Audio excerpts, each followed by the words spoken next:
So the Acclamator-Class Assault Ship is one of the most unique vessels in galactic military history. It played a very interesting role and is remarkably useful in a massive galaxy-spanning war, and I think the Republic misused them for a good portion of the war, so I figured today we could take a look at how a faction should use something like an Acclamator, and how the Republic did.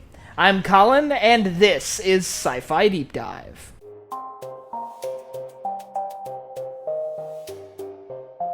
Remember, if you enjoyed this video, to head down below and hit that subscribe button. So I'd like to throw out there before we begin that this is not going to be a normal vehicle breakdown video like the ones I've done in the past. I've actually already done one on the Acclamator. I want to focus more on its uses and less on its design and its history. So if you'd like that, I'll leave a link up here to a video I have all about the Ventor as a vehicle and its sort of statistics and a bit about its actual specific history. Today I really want to focus on its uses. So let's just dive right in with that. So the Ventor is classified as an assault ship, and that is a perfect classification. It is a massive transport, a vehicle that seems to be designed from the ground up, really, to carry troops, and that is what it does absolutely magnificently.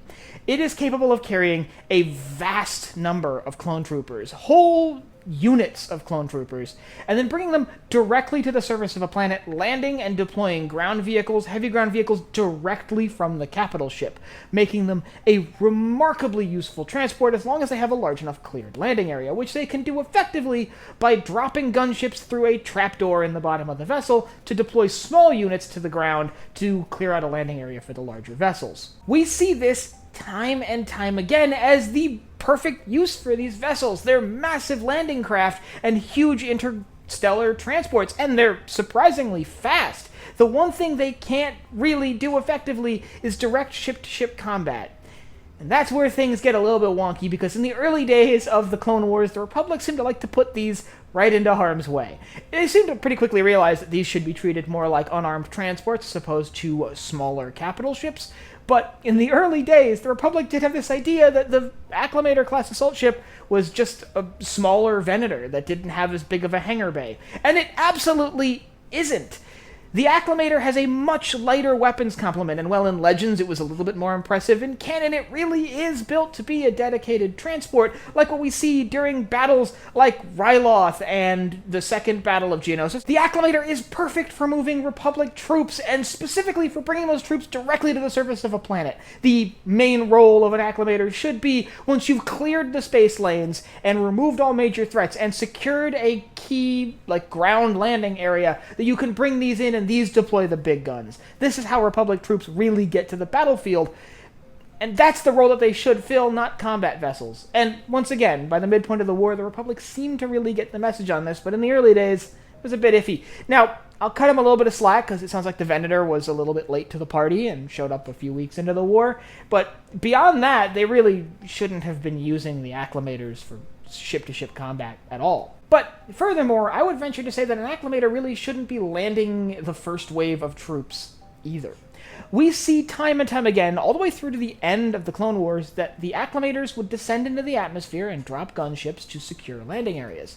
But I think this puts them at unnecessary risk. As we see during the Battle of Ryloth, the Acclamators are relatively slow and easy targets for heavy anti-air assets like the Separatist J1 Canon. That's where you get situations where Acclamators are shot down, and an Acclamator carries a massive number of troops. The loss of an Acclamator is a serious blow to Republic military numbers. So why put them anywhere near combat? Ultimately, what I think you should be doing is clearing out a space lane, leaving the Ventors and the Acclamators in orbit, deploying gunships and air support down to the surface of a planet to secure a landing zone for the larger Acclamators to then come in and land once the area is secure. And when they come in to land, they should be escorted by at least fighters, if not several Ventors, that can deliver the needed punishment against any Separatist forces that might be able to take a shot at the vulnerable Republic transports coming in to land. Throwing Acclamators in with the first wave of any assault just feels like putting your landing craft front and center when there's still enemy artillery on the beach. And, well, using Acclamators for direct ship-to-ship combat disappeared early in the war. The idea of sending Acclamators in with the first wave to land troops didn't, and like I said, remained in place at least until the Battle of Umbara. Interestingly, we kind of see some misuse happening with the Venators too, that I'm just going to kind of throw on the end here. During the Battle of Kashyyyk, it's clear that a Venator was landed to deploy the troops to the surface of the Wookiee homeworld, and that feels like a misplaced Venator. That Venator should be in orbit or in the atmosphere above, providing air support, and an Acclamator should have been used to land those troops that defended that beach against the Separatist assault. If that Venator was left above, it could have provided more effective air cover against the Separatist invasion. It could have been even used as a direct fire platform, bringing its turbolasers to bear on the battlefield. Now, we've talked quite a bit about anti-air in the last few weeks, and I'm sure there was some serious concerns about keeping a capital ship over a battlefield, so even then they could have put it in orbit. Either way, I think the Venator is more useful in the air and the Acclamator is more useful on the ground, is what I'm trying to say. But regardless, the Acclamator, in my opinion, should be kept as far away from combat as possible because it's a really effective heavy transport. And threats like the J1 cannon really did pose a serious threat to Acclamators. We see one taken down by fire from J1 cannons during the Battle of Ryloth. If you'd like to learn more about the J1, the heavy Separatist anti-air asset that we see take down Acclamators, I'll leave a link up here to my video on that. And I'd like to let me know down in the comments what you think about my assessment of the Republic's use of the Acclamators. Do you think my assessment is right, that they really should have been kept far away from the combat, or do you think it makes sense to send Acclamators in with that first wave of troops just to make sure you can get as many on the ground as quickly as possible? And if you have anything else you'd like to see me cover in Star Wars or anywhere else in science fiction, you can let me know down below in the comments. Last but not least, if you enjoyed this video, head down below, hit the like button, the subscribe button, and the bell icon so you get notified when I upload new videos. So for Sci-Fi Deep Dive, I'm Colin, and I will see you next time.